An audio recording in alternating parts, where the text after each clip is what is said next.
1619. What happened that year in U.S. history?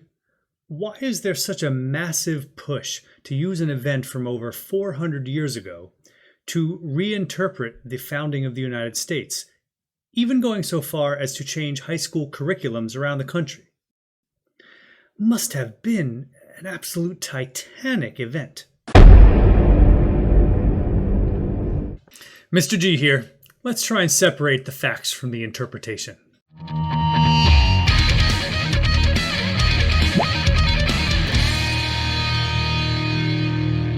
get it on. So, the year 1619 is being used by people of a particular ideology to push a new interpretation of the founding of the United States. You have to recognize that this is a completely new interpretation, one that no historian had ever arrived at when looking at the historical facts. They call this new interpretation the 1619 Project, and it's written by journalists, not by historians, journalists that adhere to a particular ideology. What exactly is the 1619 Project trying to get us to believe? What picture have they put the puzzle pieces of history into which they want us to see as truth? Let's begin with their stated goal: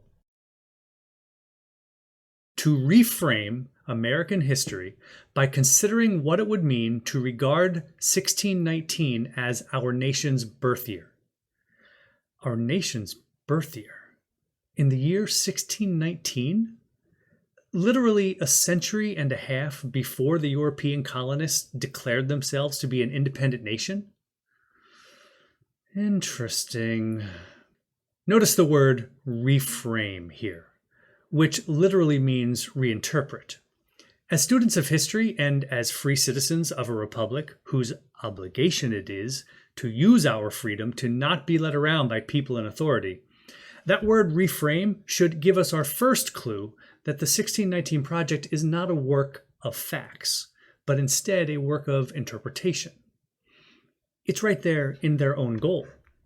But remember, and to be fair, almost all history we learn is someone else's interpretation anyway. That's what we are trying to break away from here, to try to look at facts ourselves. But interpretation on its face is not necessarily bad. The question is whether the picture they are showing us is an accurate representation of the truth. Here is the sum total of the facts that the creators of the 1619 Project are basing their new interpretation of our founding upon.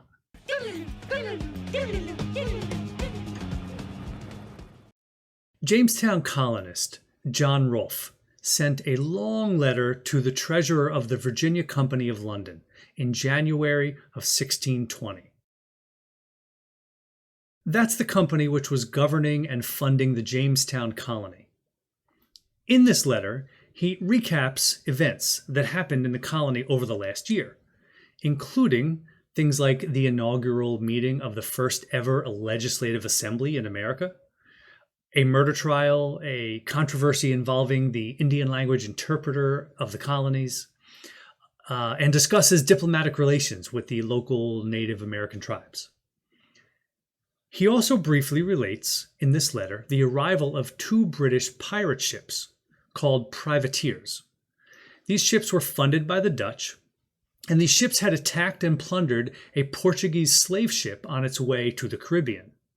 It needs a little flag right here. And, oh yeah, some water. So Rolfe writes that one of the ships, the White Lion, arrived 3 or 4 days before the other and brought not anything but 20 and odd Negroes, which the governor and Cape Merchant bought for victuals. Victuals is food. And that, my friends, is it. Their names, ages, and whether they were male or female are not recorded at all. There is no record of what happened to them, no evidence that they remained slaves in Virginia, no evidence even that they remained in Virginia at all. All we have is census information in the years after 1619 from which we can make some guesses. We do know that Virginia had no slave laws at the time. so there would not have been any way to make them slaves legally at that time. Virginia did, however, have many indentured servants and many laws governing them. But we just don't know if these Africans who landed in Virginia in August of 1619 were made slaves or indentured servants.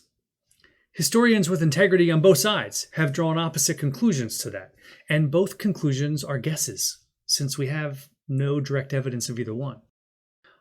Of those who argue that those 20 and odd Africans were made slaves in Virginia, they most often say that they were effectively slaves, even if they were actually indentured servants.